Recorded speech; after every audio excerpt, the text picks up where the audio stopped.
Halo Gemini, Halo, ada yang bisa kubantu? kali ini saya mau bertanya mengenai penyakit TBC. Oke, siap. Mau tanya apa tentang TBC? TBC itu penyakit apa ya? TBC atau tuberkulosis adalah penyakit menular yang biasanya menyerang paru-paru. Tapi, TBC juga bisa menyerang bagian tubuh lain seperti tulang, ginjal, atau bahkan otak. Penyebabnya adalah bakteri Mycobacterium tuberculosis. Mau tahu lebih lanjut tentang TBC? Ya, saya mau tanya lagi. Apa gejala-gejala pasien yang mengidap sakit TBC? Gejala TBC itu mirip-mirip flu, jadi gampang banget dikira salah diagnosis. Beberapa gejala yang umum adalah batuk kering yang gak sembuh-sembuh, biasanya lebih dari 2 minggu. Selain itu, bisa juga disertai demam, keringat malam, lesu, terus nafsu makan yang menurun. Kalau kamu punya gejala-gejala ini, sebaiknya ke dokter untuk diperiksa lebih lanjut. Nah, apakah pasien-pasien yang kena TBC ini dapat menularkan ke orang lain?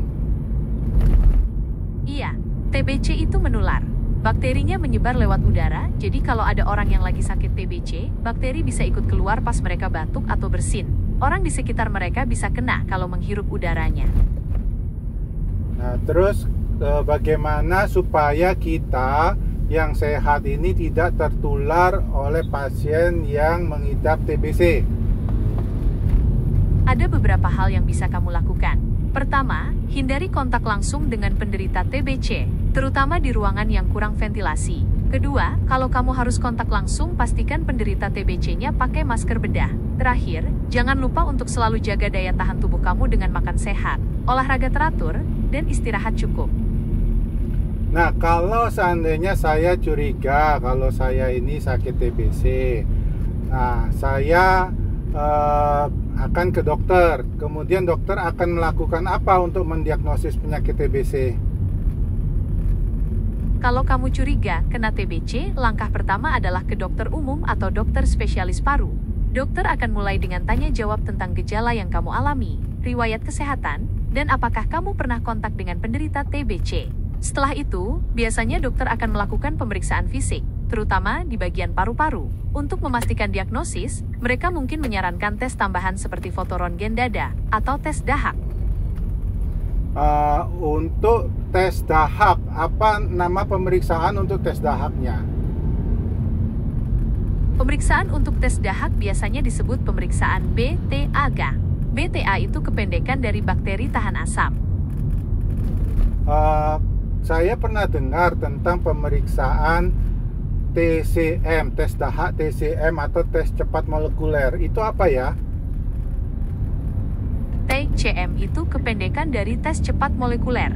Ini jenis pemeriksaan yang lebih canggih daripada tes dahak biasa. Hasilnya juga lebih cepat keluar, jadi kalau lagi curiga kena TBC, tes ini bisa bantu memastikan diagnosis lebih awal. Apakah dengan pemeriksaan tes cepat molekuler ini kita bisa mengetahui kita sakit TBC atau tidak? Iya, dengan tes cepat molekuler, kita bisa tahu apakah kita sakit TBC atau tidak. Tes ini lebih akurat dan hasilnya keluar lebih cepat dibandingkan tes dahak biasa. Jadi kalau hasilnya positif, berarti kita sudah pasti terkena TBC. Kalau hasil tes cepat molekuler positif, itu artinya ada kemungkinan besar kamu kena TBC. Tapi, untuk memastikan diagnosis, biasanya dokter akan menyarankan tes tambahan, seperti foto ronggen dada. Lalu kalau kita sudah didiagnosis TBC, biasanya dokter akan memberikan kita obat-obatan untuk dikonsumsi apa saja. Kalau sudah didiagnosis TBC, biasanya pengobatannya pakai beberapa jenis obat sekaligus. Jenis obatnya bisa beda-beda tergantung kondisi pasien. Tapi biasanya ada isoniazid, rifampicin, pyrazinamide, dan etambutol. Obat-obatan ini harus diminum secara rutin. Dan dalam jangka waktu yang cukup panjang, biasanya sekitar 6 bulan. Apakah obat-obatan ini aman untuk dikonsumsi? Apakah ada efek sampingnya? Iya, Obat-obatan TBC itu aman kalau diminum sesuai resep dokter. Tapi, seperti obat-obatan lain, ada kemungkinan menimbulkan efek samping. Beberapa efek samping yang umum adalah mual, muntah, pusing, atau bahkan perubahan warna urine jadi oranye kemerahan. Tapi biasanya efek samping ini ringan dan hilang seiring berjalannya pengobatan. Dokter biasanya akan memantau kamu selama pengobatan untuk memastikan semuanya berjalan lancar dan aman. Nah, selama pengobatan, apa saja makanan dan minuman yang tidak bisa kita konsumsi? Sebenarnya nggak ada pantangan makanan khusus untuk penderita TBC, tapi ada beberapa hal yang sebaiknya dihindari. Misalnya, makanan yang terlalu berlemak, pedas, atau asam, karena bisa bikin iritasi lambung. Selain itu, sebaiknya hindari minuman beralkohol karena bisa mengganggu kerja obat TBC. Nah, kalau makanan atau minuman yang bisa membantu mempercepat penyembuhan, apa saja? Ada beberapa makanan yang bisa bantu proses penyembuhan. Makanan yang kaya protein, vitamin, dan mineral itu penting banget. Misalnya, daging tanpa lemak, ikan, telur, sama kacang-kacangan. Itu bagus buat asupan protein. Kalau untuk vitamin, buah-buahan dan sayuran berwarna cerah, itu sumber vitamin C yang baik. Sementara itu, wortel, bayam, dan ubi jalar bisa jadi sumber vitamin A. Nah, untuk meningkatkan proses cepat untuk sembuh, apakah saya boleh berolahraga kalau saya sakit TBC? Olahraga itu penting banget buat bantu proses penyembuhan, tapi kalau kamu lagi sakit TBC, ada beberapa hal yang perlu diperhatikan.